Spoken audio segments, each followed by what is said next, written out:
Hello friends, welcome to the success Kendra. Friends, इस video में हम लोग दृष्टि आईएएस का 67th बीपीएससी प्रीलिम्स का जो न्यू टेस्ट सीरीज है उसका टेस्ट नंबर 2 इस वीडियो में हम डिस्कस करेंगे। कल हमने टेस्ट नंबर 1 कवर कर लिया था, तो फ्रेंड्स अगर आपने नहीं देखा है तो देख लीजिएगा, लिंक आपको डिस्क्रिप्शन बॉक्स में मिल जाएगा। और फ्रेंड्स, चैनल पर अगर आप पहली बार आए हैं तो चैनल को सब्सक्राइब कर लीजिए और बेल आइकन को दबा लीजिएगा, ताकि जब भी इसी तरह का कोई भी इंपॉर्टेंट वीडियो 67th बीपीएससी से संबंधित अपलोड किया जाए तो उसका नोटिफिकेशन सबसे पहले आपके पास पहुंच जाए। तो चलिए फ्रेंड्स, बिना देरी किए हुए आज का सेशन स्टार्ट करते हैं। फ्रेंड्स, प्लीज़ वीडियो को लाइक और शेयर जरूर कर दीजिएगा। पहला प्रश्न देखिए फ्रेंड्स आज के सेशन का, कि दून के रूप में ज्ञात लंबवत घाटियां कहाँ पाई जाती हैं। देखिए फ्रेंड्स, अगर आपको आंसर पता है तो आप आंसर कमेंट बॉक्स में भी देख करके बता सकते हैं। ध्यान से सुनिए, निम्न हिमालय और शिवालिक के मध्य पाई जाने वाली लंबवत घाटियां दून के रूप से जानी जाती है। तो राइट आंसर इसका ऑप्शन नंबर सी हो जाएगा। निम्न हिमालय और शिवालिक के मध्य पाई जाने वाली लंबवत घाटियां दून के रूप में जानी जाती हैं। चलिए नेक्स्ट क्वेश्चन देखिएगा।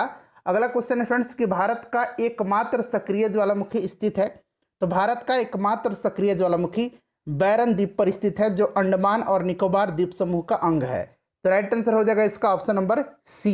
ठीक है फ्रेंड्स, चलिए उसके बाद नेक्स्ट क्वेश्चन देख लीजिएगा कि भारत की मानक मध्याह्न रेखा निम्नलिखित किन राज्यों से होकर के नहीं गुजरती है।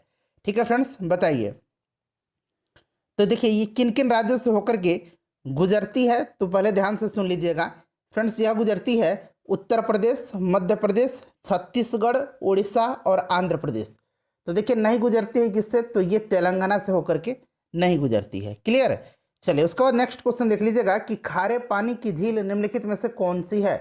देखिए फ्रेंड्स, 40,506 पदों पर बिहार प्रधान शिक्षक यानी कि बिहार हेड टीचर की जो वैकेंसी बीपीएससी के माध्यम से जारी की गई है फ्रेंड्स, अगर आप उसकी तैयारी करना चाहते हैं और वो भी बेहतर तरीके से, तो फ्रेंड्स ये जो चक्षु पब्लिकेशन का बुक है बहुत ही खूबसूरत बुक है। बिल्कुल बिहार प्रधान शिक्षक का जो सिलेबस है उसी को ध्यान में रखते हुए इस बुक को तैयार किया गया है। देखिए इस बुक में सामान्य अध्ययन और डीएलएड कोर्स जो है जिससे आपके एग्जाम में प्रश्न पूछे जाएंगे उसको ध्यान में रख करके यह बुक तैयार किया गया है, और इससे बेहतर बुक अभी आपको मार्केट में उपलब्ध नहीं है। सबसे बेहतरीन बुक है यह।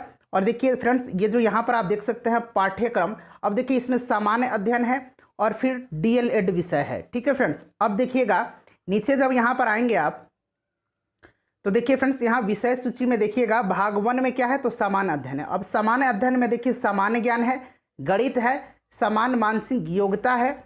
उसके बाद देखिए भाग 2 में यहाँ पर डीएलएड विषय है। ठीक है, तो बिल्कुल यह विषयवार दिया गया है, सामान्य ज्ञान, फिर गणित का, उसके बाद यहाँ पर सामान्य मानसिक योग्यता, और फिर जब डीएलएड विषय में जब आएंगे उसका भी यहाँ पर सिलेबस दिया गया है। ठीक है फ्रेंड्स, नीचे आप आएंगे तो यहाँ पर देखेंगे कि सामान्य अध्ययन जो है फ्रेंड्स, यहाँ पर देखिए सामान्य अध्ययन का जो अध्याय 1 है भारतीय संविधान एवं राज्य व्यवस्था, बिल्कुल यहाँ पर विस्तार से दिया गया है। बेहतरीन तैयारी आप कर सकते हैं। देखिए जो पहला चैप्टर है यहाँ पर आप देख सकते हैं, थोड़ा सा मैं जूम कर देता हूँ।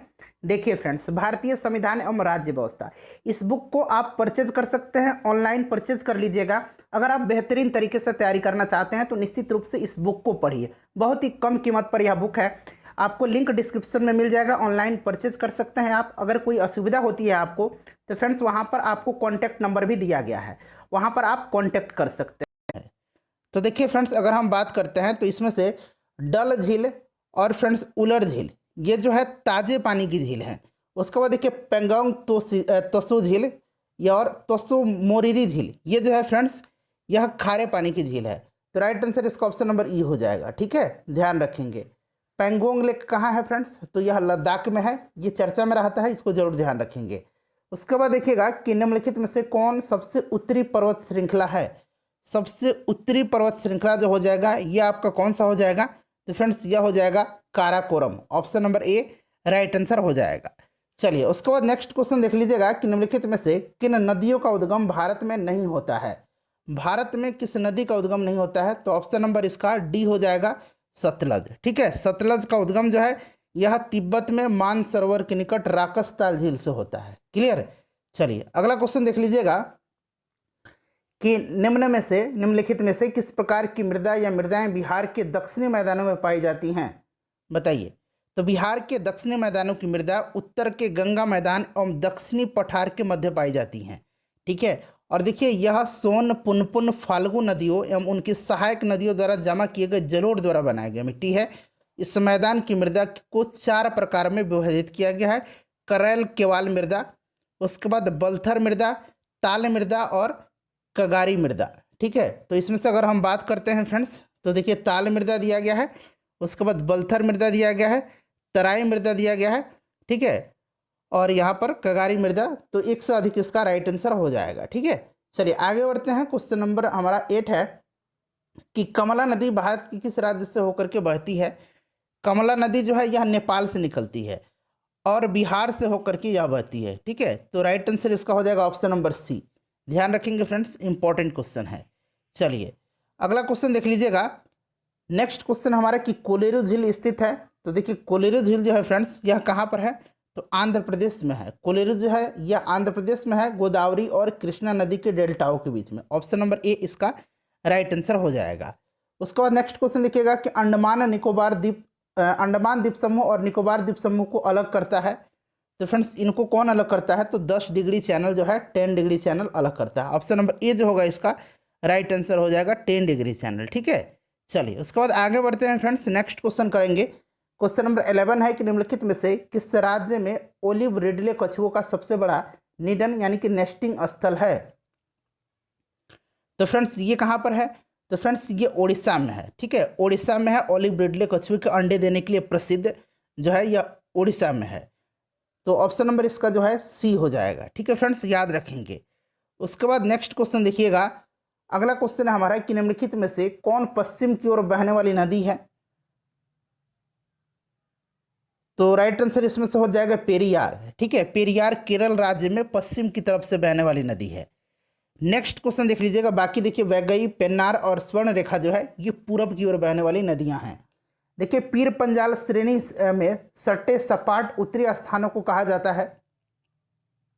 तो फ्रेंड्स इसको क्या कहा जाता है, इसको करेवा कहा जाता है। ऑप्शन नंबर ए हो जाएगा, इसको करेवा कहा जाता है। करेवा पीर पंजाल पर्वत श्रृंखला के ऊपरी समतलीय स्थान है, ये उपजाऊ होते हैं। ठीक है, और इनका उपयोग जो है केसर की खेती के लिए किया जाता है।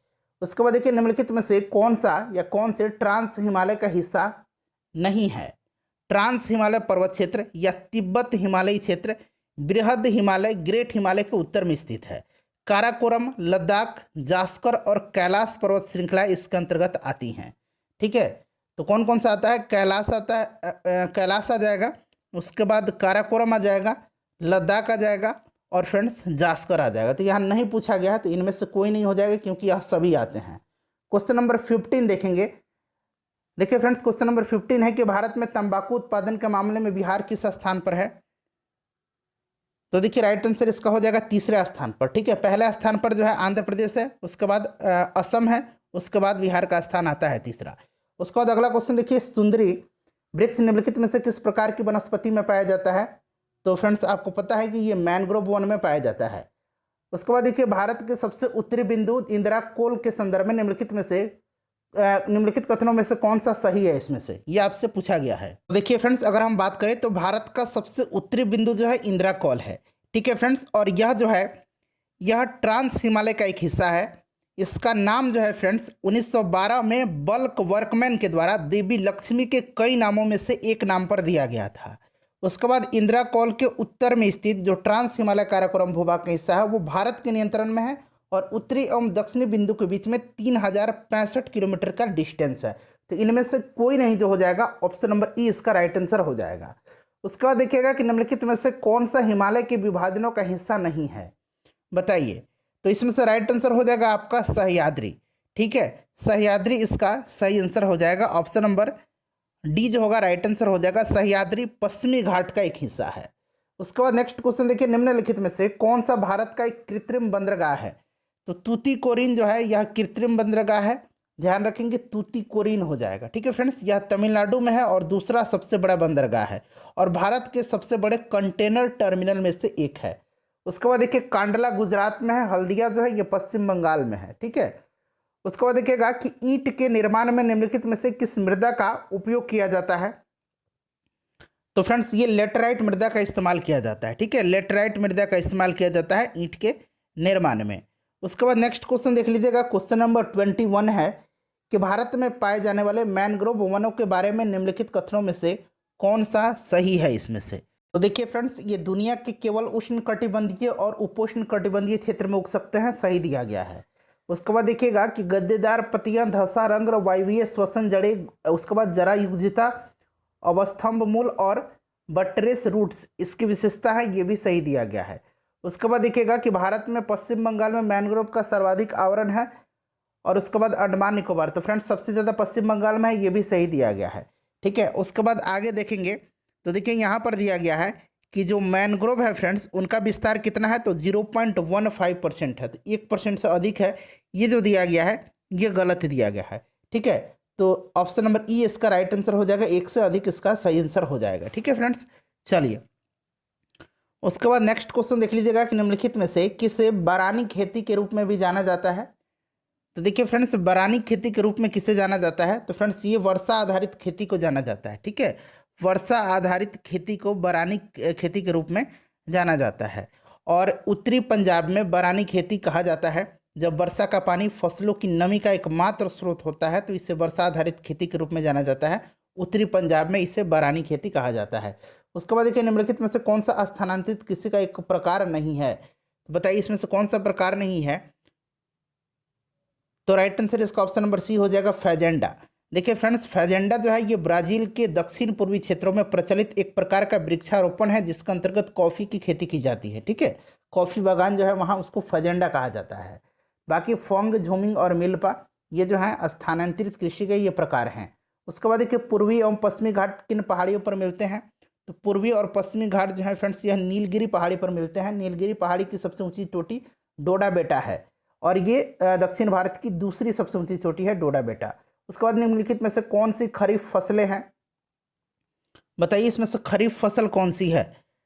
तो देखिए खरीफ फसल जो है फ्रेंड्स इसमें से आपका कौन सा हो जाएगा, ये आपसे पूछा गया है। तो देखिए धान, उसके बाद बात करें मक्का, ज्वार, बाजरा, कपास, ये सभी जो हैं आपके कौन से फसल हैं, तो ये खरीफ फसल हैं। ठीक है, तो उपयुक्त में से 1 से अधिक इसका राइट आंसर हो जाएगा। उसके बाद के निम्नलिखित में से किस स्थान पर करेवा स्थलाकृतियाँ पाई जाती हैं। करेवा स्थलाकृतियाँ जो है फ्रेंड्स ये पाई जाती हैं कहाँ पर, तो ये कश्मीर हिमालय में, ऑप्शन नंबर बी हो जाएगा। उसके बाद 27 नंबर क्वेश्चन करेंगे। देखिए 27 नंबर है फ्रेंड्स, प्लीज़ वीडियो को लाइक कर दीजिएगा। भारत में कुल प्रमुख बंदरगाहों की संख्या कितनी है। भारत में कुल जो प्रमुख बंदरगाह हैं उनकी संख्या 13 है। ऑप्शन नंबर डी जो होगा इसका राइट आंसर हो जाएगा। देखिए जिनमें से 12 जो है सरकार द्वारा नियंत्रित है, और एक चेन्नई का एनोर बंदरगाह जो है वो निगमित होता है। उसके बाद देखिए इसमें से पूछा गया कि कौन सा बांध अपने स्थान के साथ सही सुमेलित नहीं है, बताइए इसमें से कौन सा जो है सही सुमेलित नहीं है। देखिए उकाई बांध जो है ये गुजरात में है, ताप्ती नदी पर। ठीक है, तो ये महाराष्ट्र दिया गया, गलत है। हीराकुंड बांध जो है ये पंजाब में नहीं है। ठीक है, हीराकुंड जो बांध है उड़ीसा में है, महानदी पर। उसके बाद बगलिहार बांध जो है ये जम्मू कश्मीर में चेनाब नदी पर है। पंचेत बांध जो है फ्रेंड्स ये झारखंड में दामोदर नदी पर है। ठीक है, तो ये सही दिया गया है। तो सुमेलित नहीं है, तो 1 से अधिक हो जाएगा इसका राइट आंसर। इसमें से एक ही सुमेलित है। उसके बाद देखिए निम्नलिखित में से कौन सी एक पश्चिम की ओर बहने वाली नदी है, तो इसमें से पश्चिम की ओर जो बहने वाली नदी है वो नर्मदा नदी है। उसके बाद देखिएगा कि भारत के निम्नलिखित में से किस राज्य से नाथुला दर्रा राज्य में है नाथुला दर्रा, तो ये सिक्किम में है नाथुला और जैलाजपा दर्रा। ठीक है फ्रेंड्स, चलो उसके बाद अगला क्वेश्चन देखेंगे, क्वेश्चन नंबर 31। देखिए क्वेश्चन नंबर 31 है हमारा कि निम्नलिखित में से किसे भारत में हरित क्रांति के जनक के रूप में माना जाता है।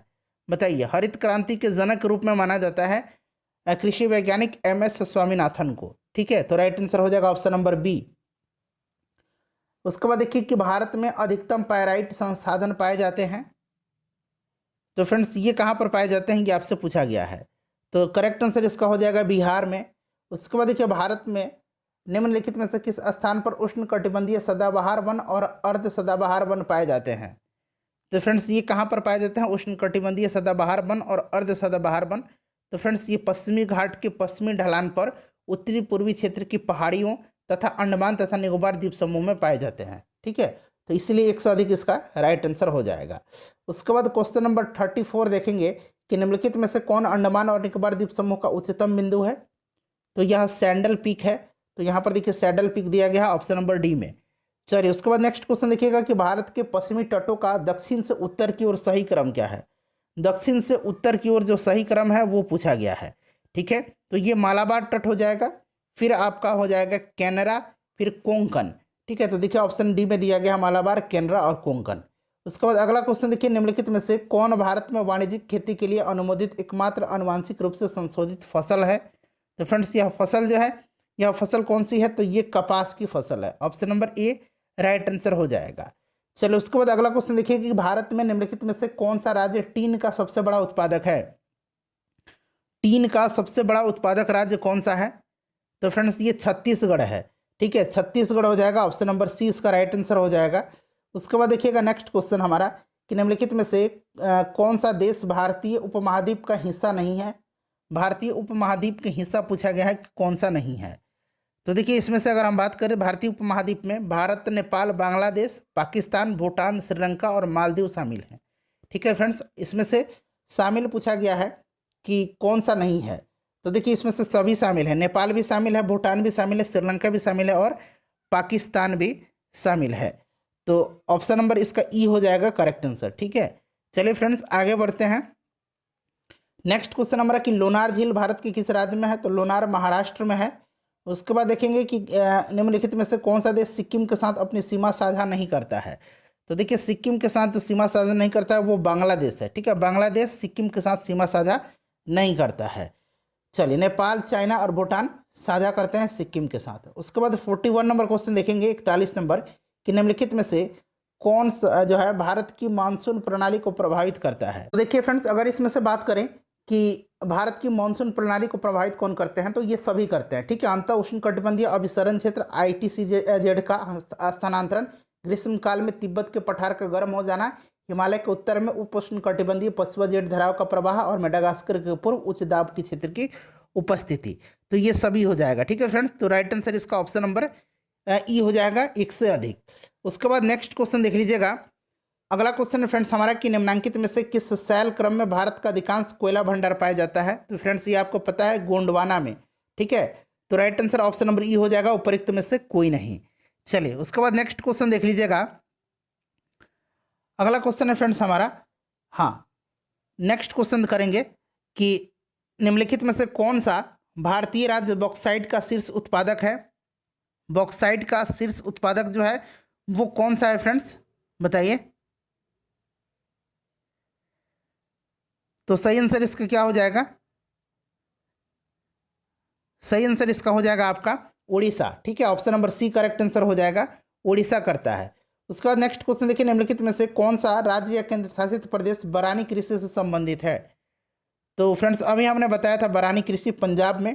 उसके बाद नेक्स्ट क्वेश्चन देखेंगे, भारतीय मानक समय रेखा गुजरती है, भारतीय मानक समय रेखा जो है यह गुजरती है तो 82.5 डिग्री पूर्वी देशांतर पर आधारित होती है। यह एक काल्पनिक रेखा उत्तर प्रदेश के इलाहाबाद के निकट मिर्जापुर से होकर के गुजरती है। तो ऑप्शन नंबर सी हो जाएगा। उसके बाद देखिए निम्नलिखित में से कौन सी नदी भ्रंश घाटी से होकर के बहती है? तो भ्रंश घाटी से होकर के कौन सी नदी बहती है, ये आपसे पूछा गया है। तो देखिए फ्रेंड्स इसमें से नर्मदा हो जाएगा, नर्मदा तो बहती हैं, दामोदर दिया गया है, ताप्ती दिया गया है। ठीक है, तो एक से अधिक इसका राइट आंसर हो जाएगा, दामोदर भी बहती है, ताप्ती भी बहती है।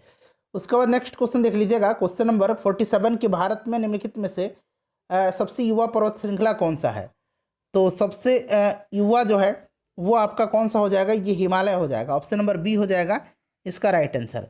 ठीक है, चलिए उसके बाद देखिए निम्नलिखित में से कौन बिहार का पहला अंग्रेजी साप्ताहिक समाचार पत्र है? तो फ्रेंड्स यह है द बिहार हेराल्ड। यह गुरु प्रसाद सेन के द्वारा वर्ष 1875 में शुरू किया गया था। ठीक है, और सर्च लाइट बिहार का पहला अंग्रेजी दैनिक समाचार था। ठीक है, दैनिक समाचार सर्च लाइट था और साप्ताहिक समाचार पत्र बिहार हेराल्ड था। ठीक है, चलिए आगे बढ़ते हैं। तो ऑप्शन नंबर ए हो जाएगा राइट आंसर इसका। उसके बाद निम्नलिखित में से कौन सा क्षेत्र में 1857 के विद्रोह के दौरान इसका नेतृत्व करने वाले व्यक्ति के साथ सुमेलित नहीं है? तो देखिए राइट आंसर इसका ऑप्शन नंबर ए हो जाएगा रोहतास। देखिए फ्रेंड्स अगर हम बात करें रोहतास से तो अमर सिंह ने किया था। ठीक है, बाकी सभी जो है सही सुमेलित हैं। उसके बाद देखेंगे कि गया में खिलाफत समिति का उद्घाटन किया गया था किसके द्वारा? तो फ्रेंड्स ये क्या गया था? मौलाना सज्जाद के द्वारा। ठीक है, मौलाना सज्जाद के द्वारा किया गया था, ध्यान रखेंगे। चलिए उसके बाद नेक्स्ट क्वेश्चन देखिएगा। अगला क्वेश्चन हमारा कि निम्नलिखित में से कौन साफाहोर आंदोलन से संबंधित है? साफाहोर आंदोलन जिसे कि खेरवार आंदोलन के रूप में जाना जाता है, यह वर्ष 1868 में संथालों के नेतृत्व में शुरू हुआ था। यह भागीरथ मांझी के द्वारा शुरू किया गया था। ये भागीरथ मांझी हो जाएगा। उसके बाद देखिए निम्नलिखित में से कौन सी साप्ताहिक रचना बिहार क्षेत्र में आर्यों के आगमन और प्रसार का उल्लेख करती है, बताइए। तो फ्रेंड्स ये हो जाएगा आपका शतपथ ब्राह्मण, ठीक है, शतपथ ब्राह्मण। चलिए उत्तर बिहार में आर्यों के आगमन एवं प्रसार का उल्लेख जो है ये शतपथ ब्राह्मण में मिलता है। 53 नंबर देखेंगे क्वेश्चन। 53 नंबर है फ्रेंड्स कि कर्नाटक में जैन धर्म का प्रचार प्रसार किसने कराया था। तो फ्रेंड्स ये कराया था किसने, तो चंद्रगुप्त मौर्य ने। उसके बाद देखिए निम्नलिखित में से किसने गुप्त वंश की स्थापना की थी। गुप्त वंश की स्थापना श्रीगुप्त ने किया था, ठीक है, श्रीगुप्त ने किया था। ऑप्शन नंबर सी हो जाएगा राइट आंसर। उसके बाद देखिए अंग महाजनपद की राजधानी अंग का चंपा था, ठीक है फ्रेंड्स, ध्यान रखेंगे अंग का राजधानी चंपा था। उसके बाद देखिए अशोक से संबंधित निम्नलिखित शिलालेखों में से किस शिलालेख में कर का उल्लेख है। कर का उल्लेख जो है फ्रेंड्स यह है किसमें, तो रुमनीदेही स्तंभ लेख में। तो ऑप्शन नंबर इसका जो है सी करेक्ट आंसर हो जाएगा। उसके बाद देखिए खिलजी वंश के सिक्के मिले हैं। खिलजी वंश के जो सिक्के मिले हैं फ्रेंड्स ये कहाँ से मिले हैं, तो देखिए फ्रेंड्स खिलजी वंश के जो सिक्के हैं भोजपुर और लखीसराय से मिले हैं। तो देखिए यहाँ भोजपुर दिया गया है और लखीसराय भी दिया गया था, एक से अधिक हो जाएगा। उसके बाद देखिए बिहार में बॉयज एसोसिएशन के संस्थापक कौन थे। बॉयज एसोसिएशन के संस्थापक जो थे ये कौन थे, तो इसकी स्थापना सूर्यदेव नारायण शर्मा के द्वारा की गई थी एवं कमलेश्वरी चरण सिन्हा इसके सचिव थे। तो राइट आंसर इसका ऑप्शन नंबर बी हो जाएगा, सूर्यदेव नारायण सिन्हा। उसके बाद 59 नंबर क्वेश्चन देखेंगे फ्रेंड्स, थोड़ा जल्दी जल्दी करेंगे अन्यथा वीडियो काफ़ी लंबी हो जाएगी। निम्नलिखित में से किसने बिहार में ऑल पार्टी मीटिंग की अध्यक्षता की जिसमें साइमन कमीशन का बहिष्कार करने का निर्णय लिया गया था। तो फ्रेंड्स ये अनुग्रह नारायण सिन्हा ने किया था, ठीक है, अनुग्रह नारायण सिन्हा जिन्हें बिहार विभूति भी कहा जाता है। चलिए नेक्स्ट क्वेश्चन करेंगे, अनुग्रह नारायण सिन्हा हो जाएगा। 59 के बाद 60 नंबर है कि प्रथम जैन संगति का आयोजन निम्नलिखित में से किस स्थान पर किया गया था। तो फ्रेंड्स ये किया गया था पाटलिपुत्र में, ठीक है, पाटलिपुत्र में किया गया था। ऑप्शन नंबर ए जो होगा इसका राइट आंसर हो जाएगा। चलिए नेक्स्ट क्वेश्चन देखिएगा, अगला क्वेश्चन हमारा फ्रेंड्स, एक मिनट, हाँ, प्रथम जैन संगति पूछा गया था। और देखिए फ्रेंड्स पाटलिपुत्र में प्रथम जैन संगति का आयोजन जो है ये कब किया गया था, तो 3री शताब्दी ईसा पूर्व में। चलिए उसके बाद अगला क्वेश्चन देखेंगे कि जब सिकंदर ने भारत पर आक्रमण किया उस समय मगध पर निम्नलिखित में से किस राजवंश का शासन था। तो फ्रेंड्स ये नंद वंश का शासन था और धनानंद जो था वो उस समय शासक था। चलिए उसके बाद अगला क्वेश्चन देखेंगे कि बिहार में निम्नलिखित में से कौन सा शहर इकलिम तुगलकपुर उर्फ तिरहुत की उपाधि के साथ एक टकसाल शहर बना था। तो फ्रेंड्स ये कौन था, तो फ्रेंड्स ये दरभंगा था। दरभंगा में जामा मस्जिद की दीवार पर पाए गए 1326 ईस्वी के एक अरबी शिलालेख के अनुसार दरभंगा इकलिम तुगलकपुर उर्फ तिरहुत की उपाधि के साथ एक टकसाल शहर बन गया था। उसके बाद देखिए निम्नलिखित में से किस विदेशी यात्री ने वर्ष 1665 में पटना की यात्रा की थी। तो 1665 में कौन किया था, तो ट्रेवेनियर ने किया था। तो राइट आंसर इसका ऑप्शन नंबर डी हो जाएगा, ठीक है, यह एक डच यात्री था, ध्यान रखेंगे। चलिए उसके बाद अगला क्वेश्चन देखिएगा कि डायमेकस एक यूनानी राजदूत था जो बिंदुसार के दरबार में आया था, ठीक है, बिंदुसार जो मौर्य वंश के शासक थे उन्हीं के दरबार में आया था। उसके बाद क्वेश्चन नंबर हमारा 65 है कि बिहार के निम्नलिखित में से किस जिले में प्राचीन नाम अंगूत्री था। बिहार के निम्नलिखित में से किस जिले का प्राचीन नाम अंगूत्री था, तो ये लखीसराय का था, ठीक है फ्रेंड्स, लखीसराय का था। उसके बाद नेक्स्ट क्वेश्चन देखिएगा कि मौर्य प्रशासन में महिषी था। तो देखिए मौर्य प्रशासन के तहत जो मुख्य रानी थी उसको महिषी कहा जाता था, ठीक है, तो ये आपका मुख्य रानी हो जाएगा। उसके बाद देखिए निम्नलिखित स्थलों में से कौन जो है नौपाषाण स्थलों में से बिहार में स्थित है। तो फ्रेंड्स ये बिहार में जो स्थित है ये चिरांद है, ठीक है। चलिए उसके बाद देखिएगा कि सिंधु घाटी सभ्यता के निम्नलिखित में से कौन सा स्थल बिहार में स्थित है। तो देखिए इनमें से कोई नहीं हो जाएगा, ठीक है, इनमें से कोई नहीं, इसका राइट आंसर हो जाएगा ऑप्शन नंबर ई हो जाएगा सही आंसर। देखिए राजधानी और महाजनपद के निम्नलिखित में से कौन सा एकदम सुमेलित है। तो देखिए वज्जी का जो हो जाएगा ये वैशाली हो जाएगा, अंग का चंपा। उसके बाद चेदी का जो है ये सुक्तिमती और सूरसेन का मथुरा, तो सभी सुमेलित हैं। उसके बाद नेक्स्ट क्वेश्चन देखिएगा कि बिहार के निम्नलिखित में से किस जिले में बख्तियार खान का मकबरा स्थित है। तो मोहम्मद बख्तियार खान का मकबरा कैमूर जिले में है, ठीक है, तो कैमूर हो जाएगा इसका राइट आंसर। उसके बाद अगला क्वेश्चन देख लीजिएगा कि निम्नलिखित में से किसने पटना शहर को अजीमाबाद नाम दिया था। तो ये अजीम उस शान ने दिया था, यह औरंगजेब का पौत्र था। उसके बाद देखिए निम्नलिखित सिख गुरुओं में से किसका जन्म बिहार में हुआ था। तो फ्रेंड्स ये हुआ था गुरु गोविंद सिंह का। तो यहाँ पर देखिए गुरु Govind Singh option number D में दिया गया है, ठीक है, ऑप्शन नंबर डी में 1666 में इनका जन्म हुआ था पटना में। उसके बाद अगला क्वेश्चन देखिए, निम्नलिखित में से कौन सी घटना अपने वर्ष के साथ सही सुमेलित नहीं है। तो चलिए देखिए, बिहार में ब्रिटिश शासन का विस्तार, ये आपका 1757। बक्सर का युद्ध जो है ये 1764 में हुआ था। उसके बाद बंगाल काश्तकारी अधिनियम ये 1885 सही दिया गया है। कांग्रेस का 28वां अधिवेशन 1912 में हुआ था, यह बांकीपुर पटना में। तो पूछा गया कि कौन सा सही सुमेलित नहीं है, तो सही सुमेलित इसमें से दो नहीं है, तो इसलिए उपरोक्त में से एक से अधिक हो जाएगा। चेरो विद्रोह हुआ था। चेरो विद्रोह 1800 ईस्वी में ईस्ट इंडिया कंपनी के विरुद्ध हुआ था, ठीक है। और राइट आंसर इसका क्या हो जाएगा, ऑप्शन नंबर इसका क्या हो जाएगा, ये हो जाएगा, ठीक है, सरदार भूषण सिंह के नेतृत्व में। चलो उसके बाद देखिएगा, क्रांतिकारी संगठन पटना युवक संघ का गठन हुआ था। तो पटना युवक संघ एक क्रांतिकारी संगठन था जिसका गठन वर्ष 1927 में मानिंद्रनाथ रॉय ने किया था। 1927 में मानिंद्रनाथ रॉय ने। उसके बाद देखिए, निम्नलिखित में से किसने बिहार के मुजफ्फरपुर जिले के कोल्हुआ में एक सिंह स्तंभ का निर्माण करवाया था। तो फ्रेंड्स, यह निर्माण जो है किसने करवाया था, या अशोक ने करवाया था।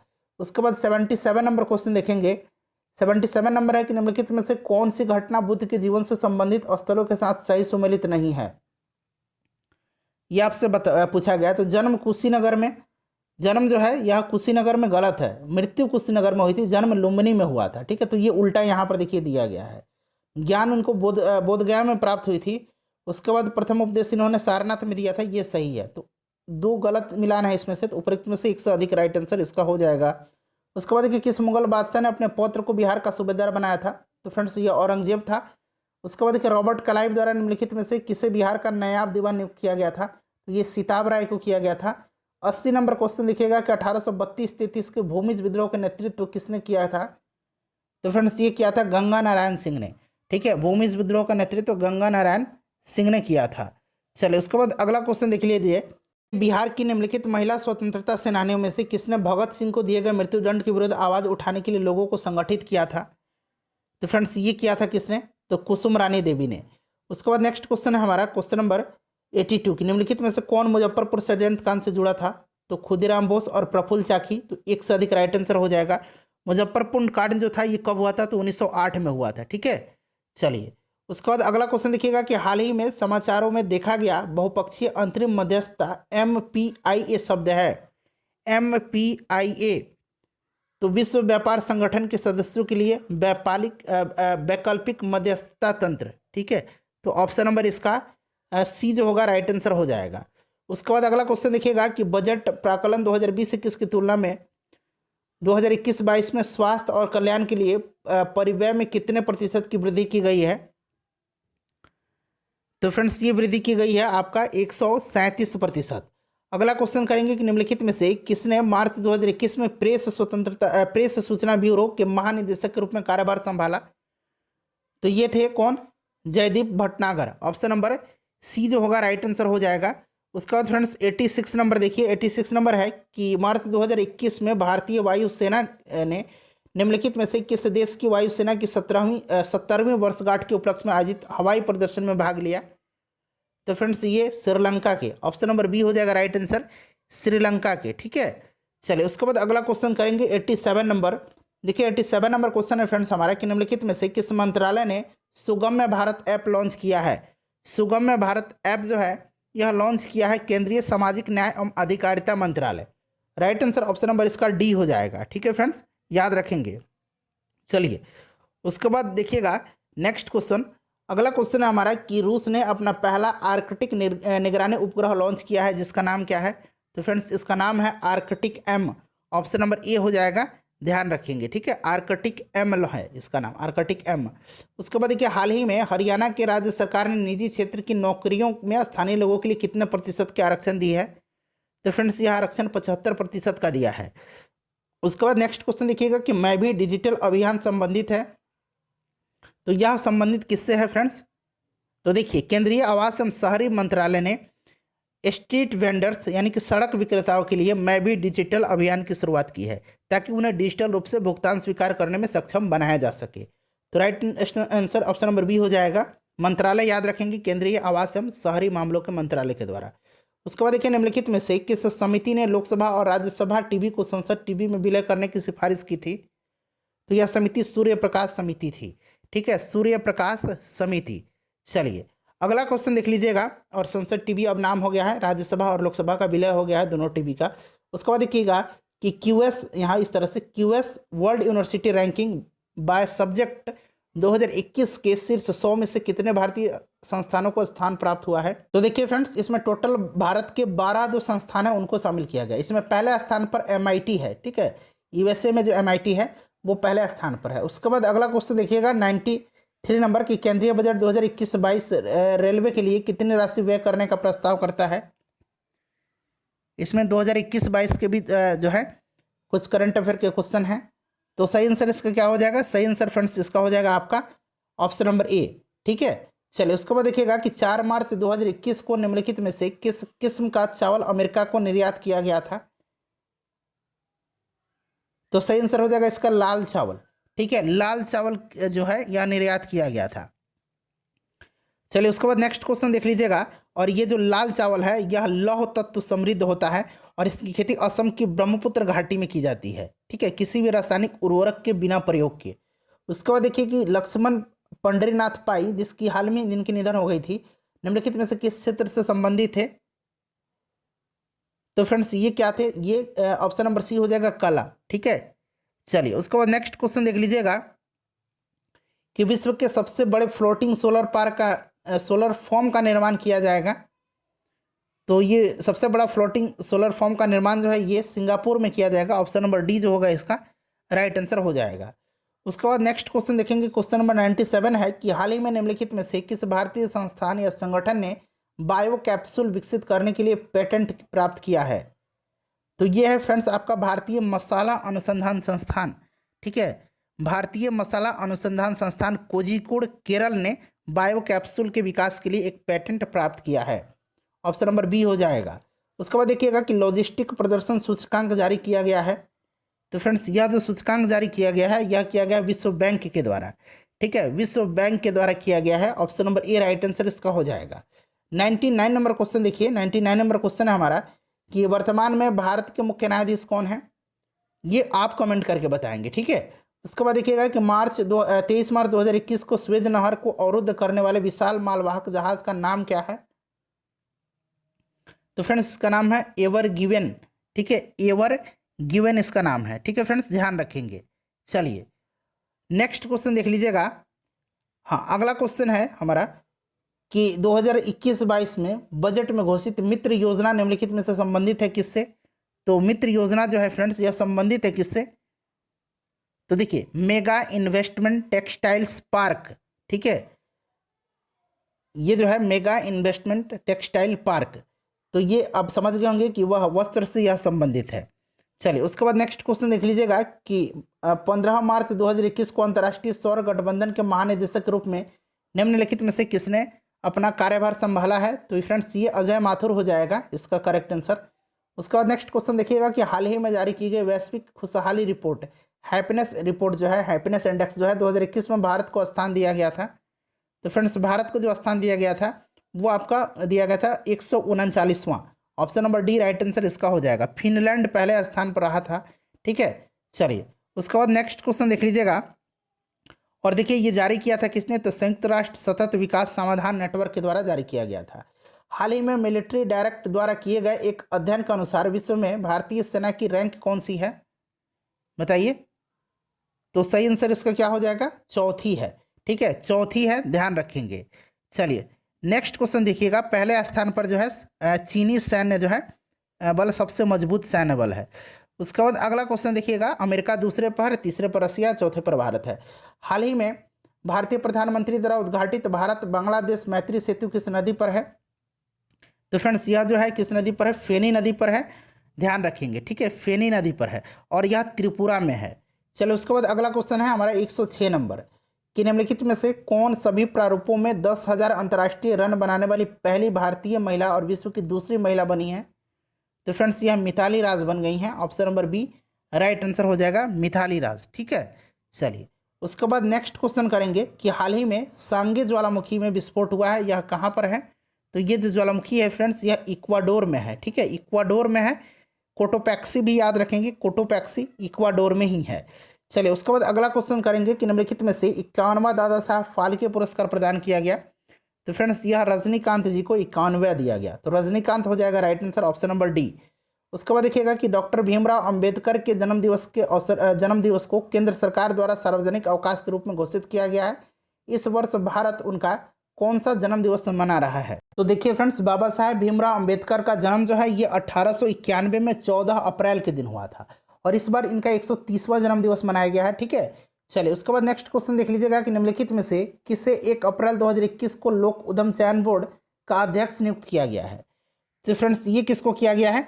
ये किया गया है आपको मल्लिका श्रीनिवासन को। ठीक है, चलिए उसके बाद नेक्स्ट क्वेश्चन करेंगे कि हाल ही में पशुओं के लिए पंजीकृत प्रथम कोविड-19 वैक्सीन कौन सी है? तो सही आंसर इसका हो जाएगा कार्निवैक COV। ठीक है फ्रेंड्स, यहाँ मैं लिख देता हूँ कार्निवैक COV। ठीक है, चलिए आगे बढ़ते हैं। नेक्स्ट क्वेश्चन है हमारा कि अपने नागरिकों हेतु मुफ्त स्वास्थ्य बीमा सुविधा उपलब्ध कराने वाला भारत का पहला राज्य? फ्रेंड्स यह राज्य राजस्थान हो गया है। ठीक है, चलिए उसके बाद अगला क्वेश्चन करेंगे 113 नंबर। देखिए फ्रेंड्स, प्रश्न हमारा कि इसामू आकाशकी जिनका हाल ही में निधन हो गया है वो किस क्षेत्र में नोबेल पुरस्कार उनको प्रदान किया गया था? देखिए ये कहाँ के थे? जापान के थे, और 2014 में इनको भौतिकी के क्षेत्र में नोबेल पुरस्कार दिया गया था। केंद्रीय बजट 2021-22 में कपास पर सीमा शुल्क 0 से बढ़ा करके कितना कर दिया गया है? तो ये कितना हो गया है? अब 0 से बढ़ करके फ्रेंड्स ये आपका 10% हो गया है। ठीक है, चलिए उसके बाद नेक्स्ट क्वेश्चन करेंगे कि हाल ही में सुपेश शब्द समाचारों में था, यह क्या है?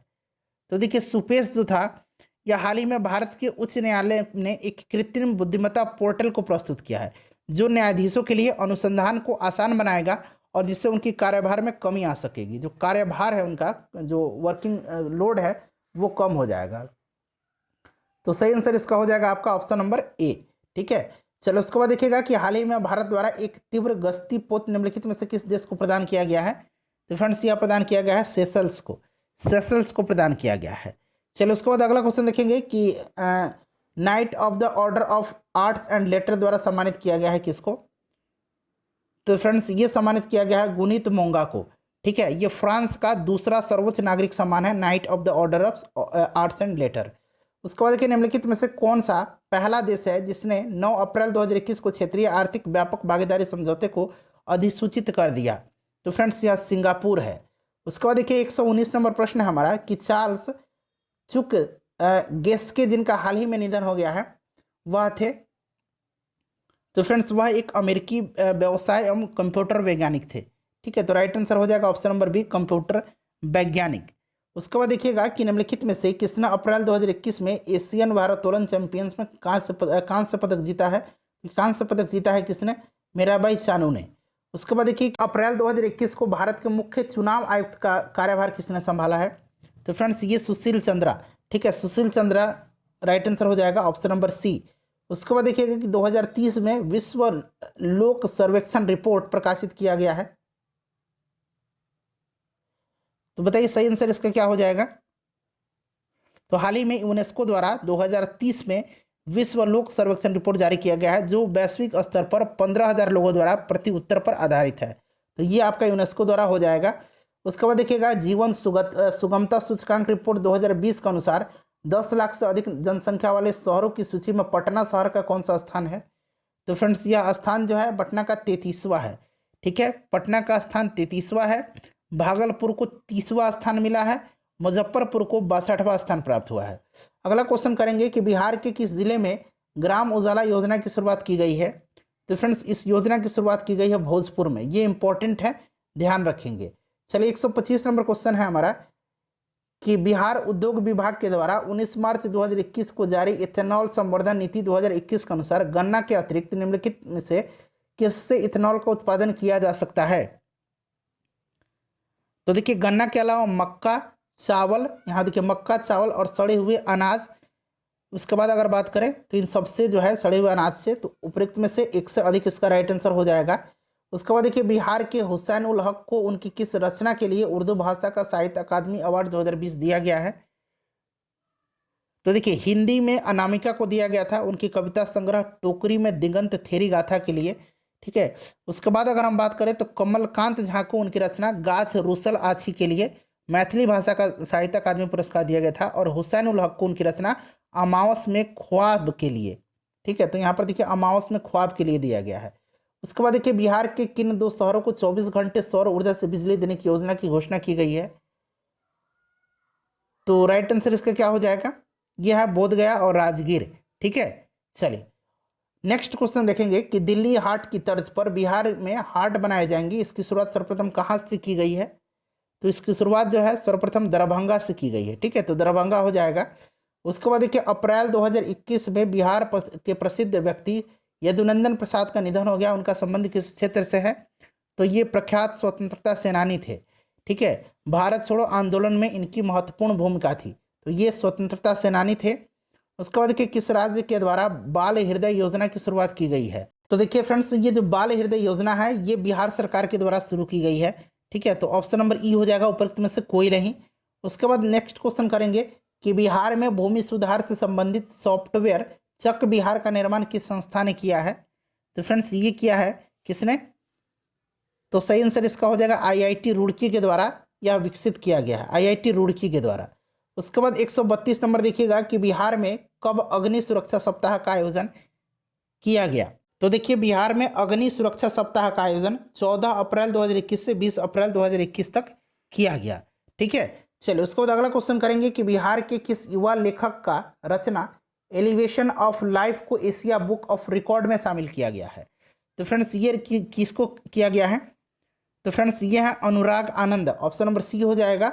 उसके बाद देखिए हाल ही में चर्चा में रहा डगमारा पनबिजली परियोजना बिहार के किस जिले में स्थित है?